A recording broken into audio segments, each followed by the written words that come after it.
Hello friends, welcome back to my YouTube channel to be an IAS। तो आज जो हम लोग टॉपिक स्टार्ट करने वाले हैं वो किसी भी स्टेट PCS के एग्ज़ाम के लिए या फिर किसी भी एग्ज़ाम के लिए बहुत ही ज़्यादा इंपॉर्टेंट है। जो हमारा टॉपिक है वो है हिस्ट्री। एंशिएंट और मिडिवल हिस्ट्री जो है बहुत लोगों के लिए बहुत प्रॉब्लमैटिक हो जाता है, एग्ज़ाम में चीज़ें लर्न नहीं होती हैं। तो उसके मोस्ट इंपॉर्टेंट 50 क्वेश्चंस आज हम करने वाले हैं, तो इस वीडियो को बिल्कुल भी स्किप मत कीजिएगा। चाहे तो आप स्पीड बढ़ा सकते हैं, आप स्पीड बढ़ा करके इसको देख सकते हैं। बहुत ही इंपॉर्टेंट क्वेश्चंस हमने कवर किए हैं, तो पूरा वीडियो एंड तक देखिएगा। और अगर अच्छा लगेगा तो इसको लाइक कीजिएगा, शेयर कीजिएगा और कमेंट में ज़रूर बताइएगा कि आपके लिए ये वीडियो यूज़फुल था कि नहीं था। तो चलिए स्टार्ट करते हैं। Question number 1, match list 1 with list 2 and choose the correct answer with the help of given codes. तो इसमें बुद्धिस्ट काउंसिल्स के बारे में बात की गई है पहले क्वेश्चन में, कि कौन से काउंसिल के टाइम पे कौन प्रेसिडेंट था। तो ये जो है ये बुद्धिज़्म का बहुत ही इंपॉर्टेंट क्वेश्चन है। इसको आप लोगों को याद करना ही करना है। ये कई तरह से क्वेश्चन आता है, जैसे इसमें तो सिर्फ प्रेसिडेंट पूछा है, किसी किसी में ये भी पूछ सकते हैं कि उस टाइम रूलर कौन था, और इस तरह से भी क्वेश्चन आ सकता है कि कहाँ हुआ था। तो ये हर चीज़ आपको पता होनी चाहिए। लाइक फर्स्ट बुद्धिस्ट काउंसिल जो है वो किसके टाइम पे हुई थी, तो महाकश्यप के टाइम पे हुई थी। और सेकंड जो है ये कौन प्रेसिडेंट था सेकंड बुद्धिस्ट काउंसिल के टाइम पे, तो सवाकामी प्रेसिडेंट थे। और थर्ड बुद्धिस्ट काउंसिल के टाइम पे मोगालीपुत्र तिस्सा जो है वो प्रेसिडेंट थे। और फोर्थ के टाइम पे वसुमित्र जो है वो प्रेसिडेंट थे। अब चलिए जानते हैं कि पहले के टाइम पे महाकश्यप ये तो प्रेसिडेंट थे, लेकिन जो रूलर था वो कौन था। तो फर्स्ट के टाइम पे रूलर था अजात शत्रु। सेकेंड के टाइम पे रूलर कौन था, तो सेकेंड के टाइम पे रूलर थे कालाशोक। तो इसको नोट करते जाइएगा, बहुत ही इंपॉर्टेंट है। थर्ड के टाइम पे कौन था रूलर, तो थे अशोक। और फोर्थ बुद्धिस्ट काउंसिल हुई थी तब रूलर कौन था, उस टाइम रूलर थे कनिष्क। फोर्थ के टाइम पे कनिष्क रूलर थे। और जान लेते हैं कि ये चारों कहाँ कहाँ पे हुई थी। तो पहली जो है वो कहाँ हुई थी आपकी, ये हुई थी राजगृह में। दूसरी हुई थी वैशाली में। तीसरी जो हुई थी ये आपकी पाटलिपुत्र में हुई थी। और चौथी कुंडलवन कश्मीर में हुई थी। तो ये बहुत ही इंपॉर्टेंट है, इसको अच्छी तरह से लर्न कर लीजिएगा कि प्रेसिडेंट कौन था, रूलर कौन था और कहाँ पर हुई थी। ये तीनों ही इंपॉर्टेंट है, किसी भी तरह से मैच द फॉलोइंग में क्वेश्चन आ सकता है। अगला क्वेश्चन देखते हैं। Which of the following is the first stone monument related to Bhagavata religion. Bhagavata religion से रिलेटेड कौन है, Mehrauli pillar inscription, Garuda pillar of Besnagar, Rabatak inscription of Kanishka, none of these. तो इसमें जो है जो भागवत धर्म से रिलेटेड स्टोन पिलर है वो गरुड़ पिलर है बेसनगर का। बेसनगर को विदिशा भी कहते हैं। तो ये जो है क्या शो करता है, इसमें जो ग्रीक एम्बेसडर हेलियोडोरस थे उन्होंने एक्सेप्ट किया था भागवत रिलीजन को। हेलियोडोरस ग्रीक एम्बेसडर थे, उन्होंने भागवत रिलीजन को एस्टैब्लिश किया था। This pillar was established and worshipped bye Heliodorus. तो ये बहुत ही इंपॉर्टेंट है लर्न करने के लिए। In the inscription engraved on it Heliodorus has been called Bhagavata. Heliodorus को इस इंस्क्रिप्शन में भागवत कहा गया था। And Vasudeva has been called Deva Devas. Vasudeva को देव देवस कहा गया था। देव देवस का मतलब क्या होता है, देव देवस का अर्थ होता है गॉड ऑफ गॉड्स। चलिए अगला क्वेश्चन देखते हैं। Question number 3, which one of the following was the most ancient organisation of the Aryans. Aryans की सबसे पुरानी संस्था कौन सी थी, सभा, समिति, विधाता या गण। तो जो सबसे पुरानी संस्था थी मोस्ट एंशियंट ऑर्गेनाइजेशन आर्यंस की वो थी विधाता। सभा और समिति के बारे में भी देख लेते हैं। ऋग्वेद में जो है सभा, समिति, विधाता और गण इन चारों के बारे में बात की गई है। जो सभा और समिति है ये दो इंस्टीट्यूशंस थे जो किंग के द्वारा कंट्रोल किए जाते थे। सभा जो है एक ऐसी ऑर्गेनाइजेशन थी जो नोबल लोग, मतलब जो ब्राह्मण थे या फिर जो एलीट क्लास था उनके लिए, एल्डरली पीपल का ये ऑर्गेनाइजेशन था। और जो समिति थी वो असेंबली ऑफ जनरल पब्लिक थी। समिति असेंबली ऑफ जनरल पब्लिक थी जिसमें कोई भी पार्टिसिपेट कर सकता था।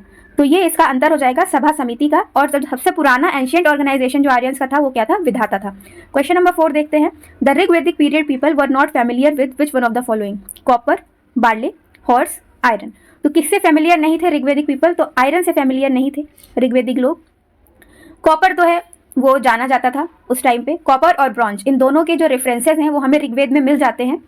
और आयस जो है उस टाइम यूज होता था कॉपर और ब्रॉन्ज के लिए ही। और ये बार्ले की बात की गई है। बार्ले क्या होता है, जौ होता है। तो यव के नाम से जौ का भी मेंशन मिलता है ऋग्वेद में। और ऋग्वेदिक पीपल तो हॉर्स से फेमिलियर थे ही, इन्होंने इतने सारे यज्ञ कर डाले घोड़ों के साथ, अश्वमेध और पता नहीं क्या क्या, तो इससे तो फेमिलियर थे ही। जिससे फेमिलियर नहीं थे वो था आयरन। आयरन से फेमिलियर नहीं थे। उत्तर वैदिक काल में, लेटर वैदिक पीरियड जो था उसमें कृष्ण आयस नाम से लोहे को जाना जाता था। क्वेश्चन नंबर 5 देखते हैं। Consider the following statements which is correct. Alexander attacked north western India during the period of Chandragupta Maurya. Alexander defeated king Porus at the bank of river Jhelum. तो जो इसमें पहला सेंटेंस है कि अलेक्जेंडर ने जो है चंद्रगुप्त मौर्य के टाइम पे नॉर्थ वेस्टर्न इंडिया पे अटैक किया था, तो ये बिल्कुल ही गलत है। अलेक्जेंडर जो है घनानंद के टाइम पे नॉर्थ वेस्टर्न इंडिया पे अटैक किया था। और ये कब का टाइम था? ये 325 BC का टाइम था जब अलेक्जेंडर ने अटैक किया था नॉर्थ वेस्टर्न इंडिया पे घनानंद के टाइम पे। और सेकंड जो सेंटेंस है, Alexander defeated king Porus at the bank of river Jhelum, तो ये बिल्कुल ही सही है। तो सेकंड ऑप्शन एकदम सही हो जाएगा, ऑप्शन नंबर बी इसका राइट आंसर हो जाएगा। और इस युद्ध को क्या कहा गया? जो अलेक्जेंडर और पोरस के बीच में हुआ था झेलम नदी के किनारे, उस युद्ध को क्या कहा गया? तो उस युद्ध का नाम था बैटल ऑफ हाइडैप्सिस, बैटल ऑफ हाइडैप्सिस। तो ये बहुत ही इंपॉर्टेंट है। अगला क्वेश्चन देखते हैं। Match list 1 with list 2 and choose the correct answer with the help of given codes. तो कौन सा आर्किटेक्चर के फाउंडर कौन थे, किसने बनवाया था? तो ये भी देख लेते हैं। अतर्किन दरवाज़ा, अतर्किन दरवाज़ा किसके द्वारा बनवाया गया था? तो ये इल्तुतमिश के द्वारा बनवाया गया था। हजार सितुन, ये अलाउद्दीन खिलजी के द्वारा बनवाया गया था। कुव्वतुल इस्लाम मस्जिद, ये कुतुबुद्दीन ऐबक के द्वारा बनवाया गया था। और चार मीनार कुली कुतुब शाह के द्वारा बनवाया गया था। तो इसके हिसाब से इसका राइट आंसर हो जाएगा option number C. Question number 7, who among the following sultanate period rulers started the iqta system? तो ये इतलाक सिस्टम है, इसको इक्ता सिस्टम से कंफ्यूज मत कीजिएगा, इक्ता सिस्टम से इसको कंफ्यूज मत कीजिएगा। तो इतलाक सिस्टम जो है वो किसने स्टार्ट किया था? इतलाक सिस्टम फिरोज शाह तुगलक ने स्टार्ट किया था। तो इस सिस्टम में था क्या? इतलाक सिस्टम में इतलाक नामा एक टाइप की हुंडी थी, जो सोल्जर्स लाते थे तब उनको सैलरी मिलती थी। तो जब भी ये इतलाक लेकर के लगान वसूल करने अधिकारियों के पास जाता था तो 50% ही सिर्फ लगान मिलता था, और जो बाकी का 50% था वो गवर्नमेंट के खर्चे के लिए, गवर्नमेंट के एक्सपेंसेस के लिए छोड़ दिया जाता था। तो इतलाक सिस्टम किसने शुरू किया था? फिरोज शाह तुगलक ने स्टार्ट किया था। Question number 8, consider the following statements regarding stone age. अब यहाँ पे स्टोन एज के बारे में बात हो रही है। The first evidence of humans in India has been found from the Shivalik hills. Evidence of animal husbandry has been found from Adamgarh and Bagor in India. तो इसमें देखते हैं कि कौन सा सही है, कौन सा गलत है।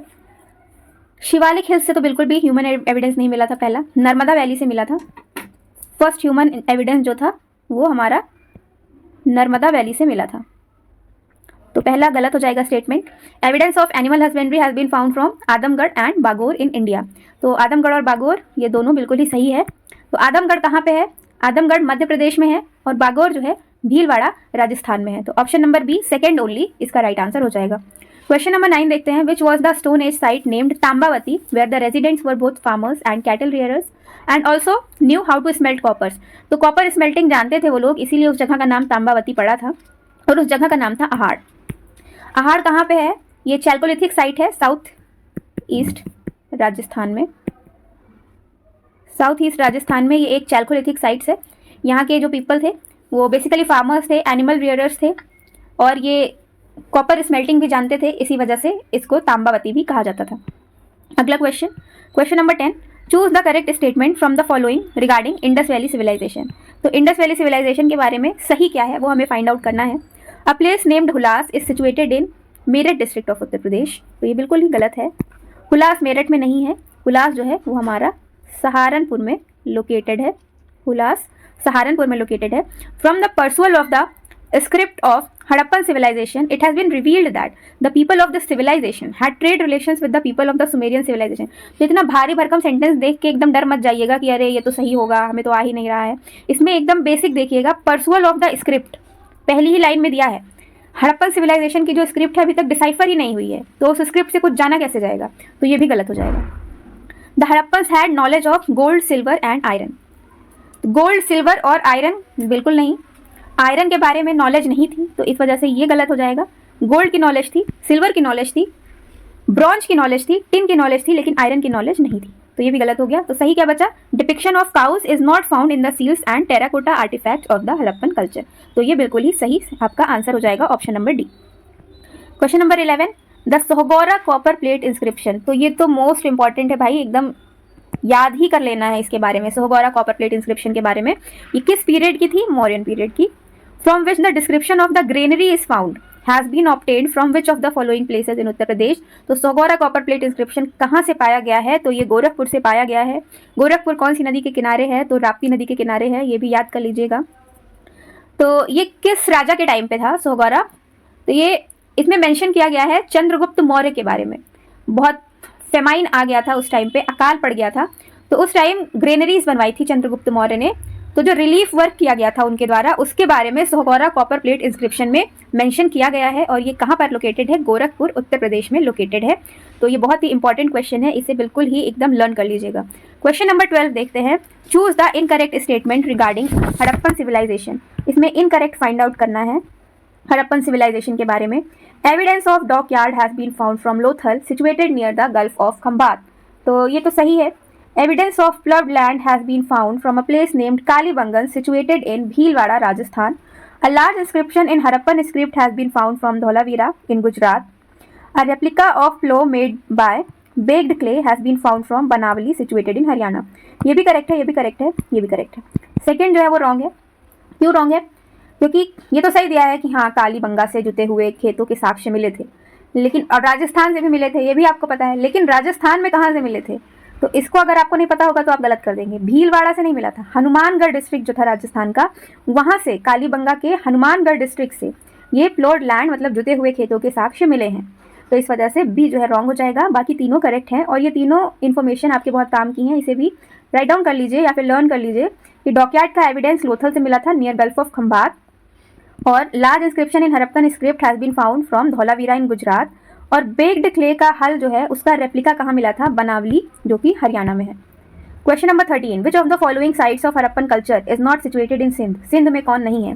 Mohenjodaro, Chanhudaro, Harappa, none of the above. तो सिंध में कौन नहीं है? तो हड़प्पा सिंध में नहीं है। हड़प्पा जो है पाकिस्तान के पंजाब जो प्रोविंस है वहाँ पर है, बाकी मोहनजोदारो और चान्हूदारो जो है ये सिंध प्रोविंस में है। तो ऑप्शन नंबर सी इसका राइट आंसर हो जाएगा। क्वेश्चन नंबर 14 देखते हैं। Choose the correct incorrect statement. यहाँ पे इनकरेक्ट फाइंड आउट करना है, और किसके रिगार्डिंग? उपनिषद के रिगार्डिंग। तो उपनिषद के बारे में पॉइंट्स दिए हैं। The main subject of Upanishad is rituals. Moksha is discussed for the first time in Upanishad. Nachiketa narrative has been mentioned in Kathopanishad. The first mention of the 4 ashrams is found in Jabala Upanishad. ये करेक्ट है। नचिकेता और यम का संवाद, यम एंड नचिकेता, इनका जो डायलॉग है ये कठोपनिषद में है, ये भी बिल्कुल सही है। मोक्ष की बात सबसे पहले उपनिषद में ही की गई, ये भी सही है। ए जो है यही इनकरेक्ट है। क्यों इनकरेक्ट है? क्योंकि मेन सब्जेक्ट रिचुअल नहीं था। मेन सब्जेक्ट जो उपनिषद का था वो था फिलॉसफी। फिलॉसफी इनका मेन सब्जेक्ट था। दर्शन, षड दर्शन आपने सुना होगा, तो वही इसका मेन था। रिचुअल्स जो है वो वेदों के मेन सब्जेक्ट थे। Question number 15, consider the following statements related to Vedic period. Vedic period के बारे में सेंटेंसेस दिए हैं, इसमें करेक्ट फाइंड आउट करना है। Learned women like Apala, Ghosha and Lopamudra etcetera have compose some Veda mantra. तो ये बिल्कुल भी सही है, ये एकदम सही है। Second, the learn women Lopamudra was the wife of says Vishwamitra. तो ये विश्वामित्र की वाइफ नहीं थी लोपामुद्रा, ये सेज अगस्त्या की वाइफ थी। लोपामुद्रा सेज अगस्त्या की वाइफ थी और इन्होंने बहुत सारे मंत्रास भी कंपोज किए थे। तो इसमें जो करेक्ट स्टेटमेंट हो जाएगा वो है option number A, one only. Second जो है वो रॉन्ग है। क्वेश्चन नंबर 16, बोगस कोई किस लिए फेमस है? तो ये भी बहुत ही इंपॉर्टेंट है। बोगस कोई बहुत ज़्यादा इंपॉर्टेंट है। Evidence of Harappan civilization having trade relations with Sumerian civilization has been found here. The names of Vedic gods are mentioned in the inscriptions obtained from here. The site situated in Afghanistan from where evidence of trade relations with Vedic civilization has been found. This is the oldest inscription of the Mauryan period from which information about Chandragupta and Chanakya is obtained. तो ये किस चीज़ के लिए famous है? Correct बताना है। तो इसका ऑप्शन नंबर बी करेक्ट हो जाएगा। ये एशिया माइनर में लोकेटेड है बोगस कोई, और इसमें ऋग्वैदिक काल के जो गॉड्स हैं उनके बारे में मेंशन मिलता है। ऋग्वैदिक गॉड्स कौन थे? लाइक इंद्र, वरुण, मित्र, नसत्य। तो इन सब के बारे में इसमें मेंशन मिलता है बोगस कोई इंस्क्रिप्शन में। Question number 17. Consider the following statements regarding Vedic civilization. Indus River has been addressed by the names Matetama, Devitama and Naditama in Rigved. तो ये इन्फॉर्मेशन तो सही है, लेकिन किस नदी को बोलते हैं ये इन्फॉर्मेशन इन्होंने गलत दे दी है। तो सरस्वती नदी को बोलते हैं। नदीतमा, मातेतमा, देवीतमा, ये सब सरस्वती रिवर को वैदिक सिविलाइजेशन में कहा जाता था, ना कि इंडस रिवर को कहा जाता था। और 10 राजना बैटल मीन्स हिंदी में भी बोलते हैं ना 10 राजाओं का युद्ध, was fought at the bank of river Bipasha. तो ये भी गलत है। बिपाशा नहीं, परुष्णी जो नदी थी, परुष्णी आज के टाइम पे इस रिवर का क्या नाम है? रावी नदी के किनारे 10 राजाओं का युद्ध लड़ा गया था। तो दोनों ही गलत हैं, पहला भी गलत है, दूसरा भी गलत है। तो करेक्ट आंसर हो जाएगा option number D, neither 1 nor 2। Question number 18, Tamaso Maa Jyotirgamaya verse has originally been taken from Chandogya Upanishad, Brihadaranyaka Upanishad, Kathopanishad, Shvetashvatara Upanishad. तो तमसो माँ ज्योतिर्गमया ये बृहदारण्यक उपनिषद से लिया गया है। इसका राइट आंसर हो जाएगा ऑप्शन नंबर बी। इसका मतलब क्या होता है तमसो माँ ज्योतिर्गमया का? फ्रॉम डार्कनेस टू लाइट, मतलब अंधकार से प्रकाश की ओर। Question number 19, consider the following statements regarding Mahatma Buddha. Mahatma Buddha के बारे में स्टेटमेंट्स दी हैं। Mahatma Buddha attend Mahaparinirvana in the republic of Lichchhavi. पहले उनको महापरिनिर्वाण मतलब उनकी मृत्यु कहाँ हुई थी? कुशीनगर में हुई थी। और कुशीनगर कौन से राज्य में था? तो वो मल्लगढ़ राज्य था, लिच्छवी नहीं था, मल्लगढ़ राज्य था Kushinagar. Buddha spend the last rainy season of his life in Shravasti. तो ये भी रॉन्ग हो गया, क्योंकि श्रावस्ती में नहीं, लास्ट रेनी सीजन उन्होंने अपना वैशाली में स्पेंड किया था। तो पहला भी गलत, दूसरा भी गलत, तो इसमें इनकरेक्ट ही पूछा है। तो both 1 and 2 are incorrect. Question number 20, the first Buddhist council was held in Saptaparni cave of Rajgriha just after the death of Buddha. Who was the ruler of Magadha at that time? तो अभी मैंने क्वेश्चन नंबर 1 में ही ये सारी चीज़ें एक्सप्लेन की थी कि कौन था राजा, कहाँ पे हुआ था। तो उस टाइम का रूलर कौन था? अजातशत्रु। और प्रेसिडेंट कौन था? Mahakashyap. Question number 21, consider the following statements. The Mahayana branch of Buddhism was formally appeared during the regime of Ashok. Mahayan branch of Buddhism believes in idol worship and rituals. Following the path of Bodhisattva is considered exemplary in this belief. तो सबसे पहले अपने mind में ये सोचिए कि जो बुद्ध धर्म था, बुद्धिज्म जो है, वो किसके टाइम पे हीनयान और महायान में डिवाइड हुआ? ये डिवाइड हुआ था 4th बुद्धिस्ट काउंसिल के टाइम। उस टाइम कौन था? कनिष्क। और अशोक जो है कनिष्क से बहुत पहले आ चुके हैं। तो इस वजह से ये तो बिल्कुल भी नहीं हो सकता, पहला रॉन्ग हो जाएगा। महायान ब्रांच एक्सिस्टेंस में ही आई 4th बुद्धिस्ट काउंसिल के टाइम पे, पहला गलत हो जाएगा। और आइडल वर्शिप, रिचुअल्स, इन सब में बिलीव करना स्टार्ट किया महायान बुद्धिज्म ने, तो ये सही है। और बोधिसत्वा का पाथ भी, ये भी सही है। तो इसमें जो हमारा करेक्ट स्टेटमेंट हो जाएगा वो 2nd और 3rd मीन्स ऑप्शन नंबर सी जो है इसका राइट आंसर हो जाएगा। Question number 22, the earth touching statue of Buddha. इसको हिंदी में क्या कहते हैं? भूमि स्पर्श मुद्रा। बुद्ध की भूमि स्पर्श मुद्रा की जो मूर्ति है वो सारनाथ में है, यहाँ पे मेंशन्ड है, ये सारनाथ में है। और किसके पीरियड में ये बनवाई गई थी, कौन से पीरियड से बिलोंग करती है ये? तो ये बिलोंग करती है गुप्ता पीरियड से। ये बहुत ही इंपॉर्टेंट हो जाएगा। Question number 23, incorrect statement find out करना है पार्श्वनाथ के बारे में। पार्श्वनाथ कौन थे? ही वॉज 23rd तीर्थंकर ऑफ जैनिज्म। ये बिल्कुल ही सही है। Parshvanath was born in the palace of Ikshvaku dynasty ruler Ashvasena of Ayodhya. यहाँ तक तो सही दिया है, Ikshvaku dynasty ruler of Ashvasena, लेकिन अयोध्या नहीं, यहाँ पे हो जाएगा Varanasi. Parshvanath attend Parinirvana on Sammed शिखर। तो ये भी करेक्ट है, पहला भी करेक्ट है। सेकंड जो है बी, ये रॉन्ग हो जाएगा, क्योंकि अयोध्या में नहीं, वाराणसी में उनका जन्म हुआ था। Question number 24, which of the following philosophies declares man is helpless in front of destiny due to its immense belief in destiny. Means कौन सा ऐसा सेक्ट है जो डेस्टिनी में बहुत ज़्यादा विश्वास करता है? तो वो है आजीविका सेक्ट। ऑप्शन नंबर ए इसका राइट आंसर हो जाएगा। ये रिलीजियस सेक्ट है एंशियंट इंडिया का, और ये अपना जीवन कैसे बिताते थे? भिक्षाचर्या द्वारा, है ना। ये बेगिंग से अपनी लिविंग करते थे, और ये गॉड और कर्मा इन सब में बिलीव नहीं करते थे। ये फेटालिस्ट थे। ये कहते थे कि ह्यूमन जो है अपने फॉर्चून के आगे, अपने भाग्य के आगे असहाय है, वो कुछ भी नहीं कर सकता है। अगला question, choose the incorrect statement from the following. The oldest archaeological evidence related to Bhagavata religion is considered to be the Garuda pillar of Besnagar. तो अभी ये क्वेश्चन आया था, तो ये तो करेक्ट ही रहेगा। इसमें इनकरेक्ट फाइंड आउट करना है हमें। तो पहला करेक्ट हो गया, the description of Krishna son of Devaki is found in Chandogya Upanishad. तो ये भी करेक्ट है। देवकी नंदन कृष्ण, इनका उल्लेख कहाँ मिलता है? छांदोग्य उपनिषद में। ये भी करेक्ट है। Alvar saints were related to Vaishnava religion. तो ये भी करेक्ट है। नयनार जो है वो शैविज्म से रिलेटेड थे। तो अगर आप भी अलवर और नयनार में मेरी तरह कंफ्यूज हो जाते हैं, तो आपको याद रखने का एक बहुत ही ईजी सा तरीका बताते हैं। जैसे नयनार में नयन आ रहा है, नयनार में नयन आ रहा है, तो शिव जी के पास 3 नेत्र थे, और नयनार शैविज्म से रिलेटेड है। तो इससे याद कर लीजिए कि शिव जी के पास 3 नयन थे। तो इससे आपको लर्न हो जाएगा कि शैविज्म जो है वो नयनार से रिलेटेड है, और वैष्णविज्म जो है वो अलवर से रिलेटेड है। तो ये 25 क्वेश्चंस पार्ट 1 में कंप्लीट होंगे। 25 क्वेश्चंस हम पार्ट 2 में कंप्लीट करेंगे। तो अगर ये आपको वीडियो अच्छा लगा है तो इसको लाइक कीजिए, कमेंट कीजिए, शेयर कीजिए, और चैनल को सब्सक्राइब करना मत भूलिए। Thank you for watching.